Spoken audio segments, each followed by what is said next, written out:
I love my Warhammer models, and I love making them look the way that I want them to. That's why I'm fond of conversions.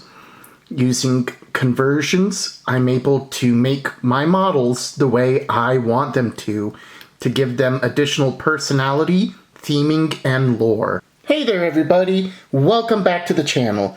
If you're new here, don't forget to hit that subscribe button and ring the bell icon to stay updated with all of my latest Warhammer content. Today, I'm excited to bring you a beginner's guide to Warhammer Conversions. We'll cover all of the essential tools and techniques you need to start customizing your miniatures. So let's dive right in. There are two major techniques to do conversions in Warhammer. The first is called Kitbashing, which is using pieces of different models to make one unit, and also green stuff.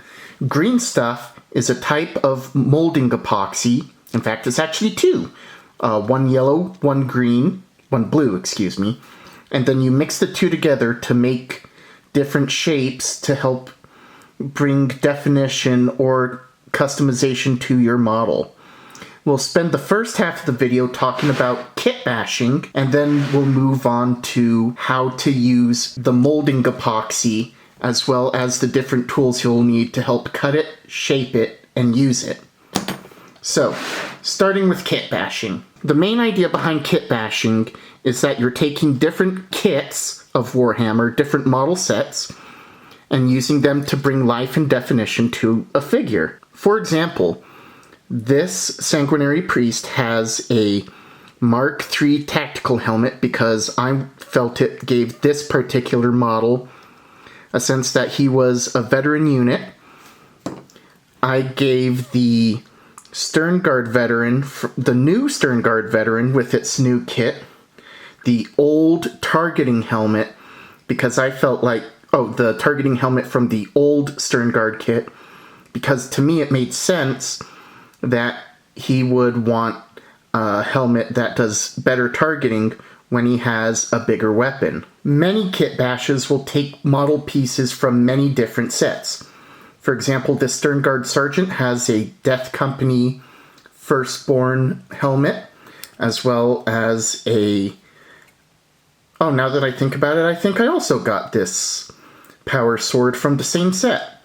However, this Death Company Intercessor uses a helmet from the Sternguard veteran, an Assault Intercessor body, a Power Fist from the Assault Squad, a pauldron from the Mark III Tactical Marines, as well as a power pistol, a plasma pistol from the Mark III Tactical Marines. So kitbashing takes a lot of time and thought into giving models the best pieces to make sure that they look the way that they stand out on the battlefield in a way that you, the player, can feel personally proud of. The other way to do Warhammer conversions are through using molding epoxy called green stuff. What you do is you mix the yellow and the blue together to make different shapes and attach them to the model. My first attempt at Warhammer conversion using epoxy is this Aggressor. What I wanted to do was give it a little definition and give it a little heart on its chest for my Lamenter army. In terms of how it could have come out, it really could have come out better. In the time I've been practicing with green stuff, I've slowly gotten better and better. Not an adept by any means, but I know enough to be dangerous. You'll want different tools when you're working with green stuff. Obviously, you'll want the green stuff itself, and I keep it in a cool, dry place and in a bag when it's not in use. You'll also want a hobby knife because the epoxy is quite tough. You'll need to very carefully cut it into shape. As such, you'll also want a cutting board to make sure that you're not accidentally cutting your tables or wherever you're trying to work your epoxy. And then here's some other important tools.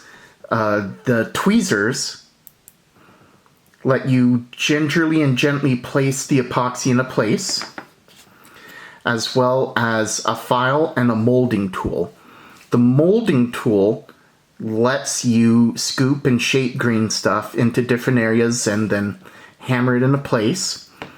The file helps you get rid of specific elements to help you carve down the model that you're trying to work on. Now that we have a good understanding of how kit bashing and green stuff and how they work, let's put it into action. What I have here are some assault intercessors that I'm turning into Death Company assault intercessors, and we'll be using both kit bashing and green stuff to make one with unique Death Company themed flavoring. To help us out with that, I have a kit of Death Company Firstborn Marines. We'll take some pieces from this, as well as make some custom ornaments out of the green stuff. So let's get into it.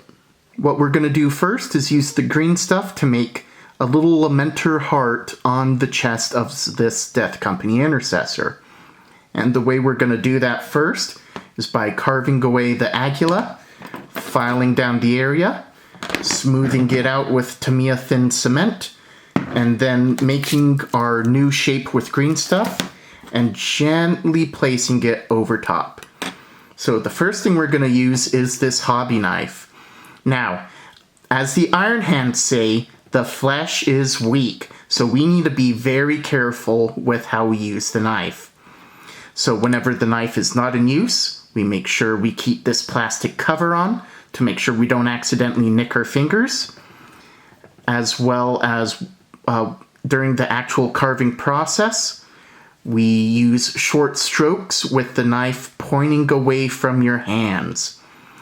There's probably other knife safety tips you can leave here in the comments, but these are just the first ones that come top of mind and that I try to practice.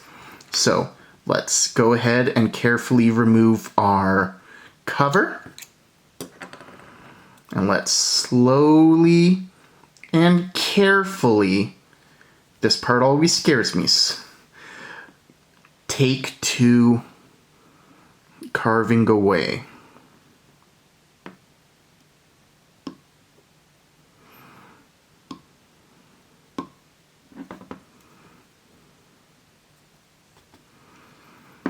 Or alternatively, you can just use the file to file it down. So maybe what I'll do is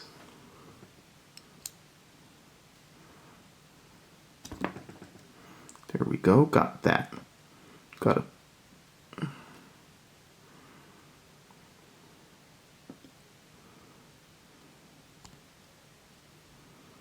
There we go, just slowly peel that off.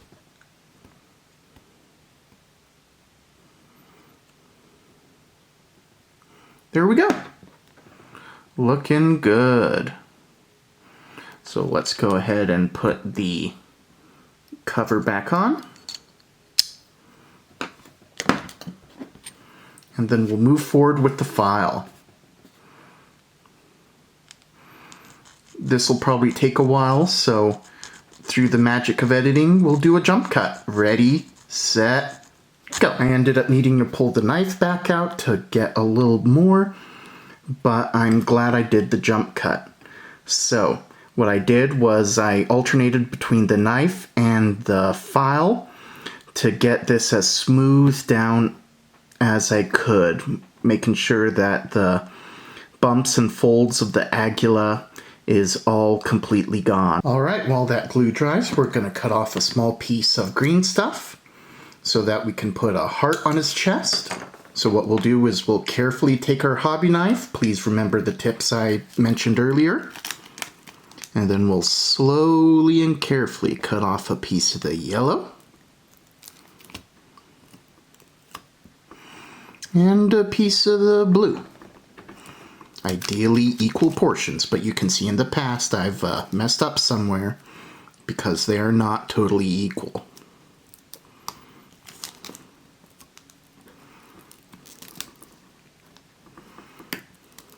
All right. Now we have our 2 portions. Let's see, one's a molding agent, the other is a hardening agent. I forget which one is which. So you can get different results by mixing different proportions. Now that the cap's back on our knife, we're gonna go ahead and start mixing our yellow and blue together until it's a beautiful green. Now this will take a few minutes, so through the magic of editing, we will speed this up. All right, yeah, that's the green we want, actually. So what I'll do now, we'll set this down, and we'll take a long, flat object. In this case, I'm using a pen. You could use a rolling pin. You could use, you know, just something that's consistent. And then we'll roll it flat.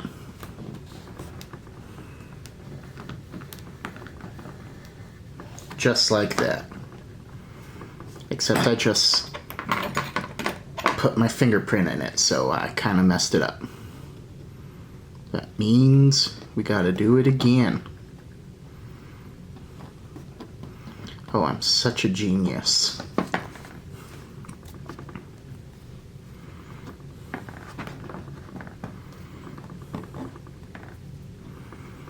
That was sarcasm, by the way. All right, let's go ahead and roll this flat.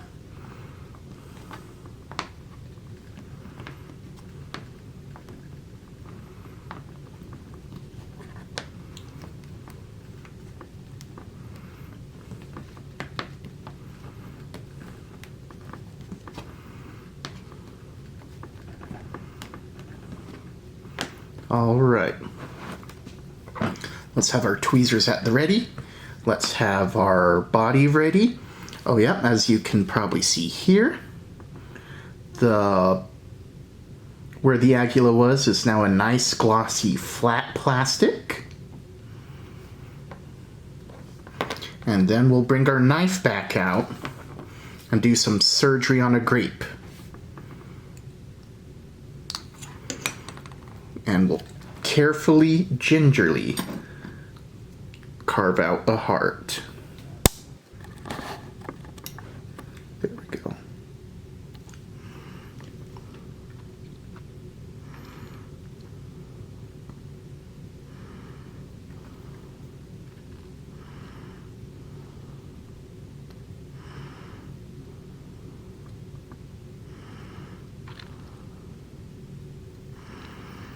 Okay, let's keep this to the side because we'll probably be needing it again in a moment.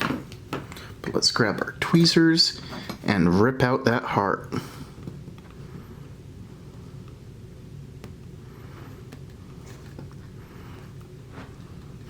We could also put this green stuff over the glossy plastic to make it smoother. We could do that in a minute, depending on if or how easily this heart comes off. There we go. How's that for a good looking heart? It did wrinkle up a little bit as we were trying to fold it in place. So we'll take this handy dandy smushing tool and flatten it out. Let me play with the camera settings a little bit, make that a little less blurry, and we'll pat that down. Yeah, that looks pretty nice. It's a nice way to show some definition on these Death Company intercessors. You know, it looks a little bullet-ridden, which I'll readily admit is a side effect of using the smusher tool. But you can definitely tell it's a heart, and more importantly, when we paint it, it'll look like a heart. So, with this part of the epoxy green stuff process done, we do have a little excess.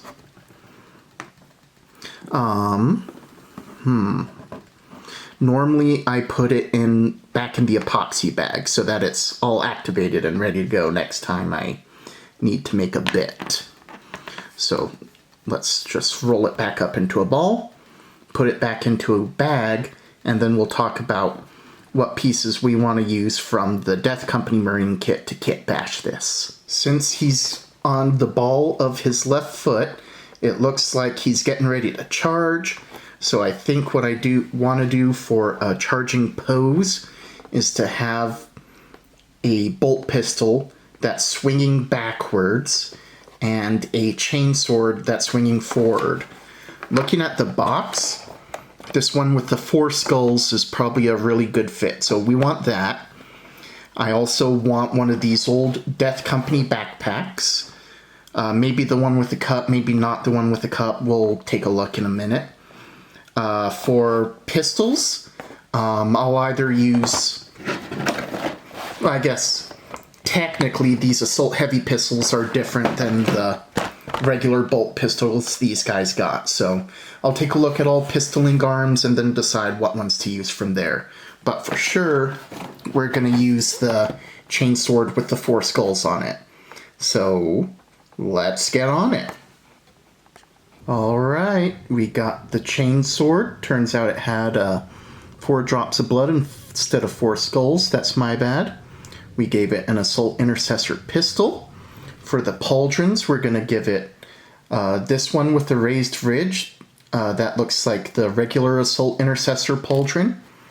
And this cool looking one with a skull on the side. For the head itself, I really wanted to make sure we used a Firstborn helmet, so I went with this one with the Death Company blood cross on it. So let's hurry and glue those on, and then we'll show off the full model. Alright, with what we learned from Warhammer Conversions today, we were able to turn this from a regular Assault Intercessor to a deadly son of Sanguinius you'd hate to meet on the battlefield. Well, hey, if you feel like you learned something here today and enjoyed the video, please feel free to like and subscribe. I try to make Warhammer videos fairly frequently. I love looking for ways to elevate our... I look for ways to improve how we approach Warhammer, as well as ways to really add flair and style to models. Stay tuned, like, share, subscribe, and I hope to see you around next time. Thanks so much, guys. Bye.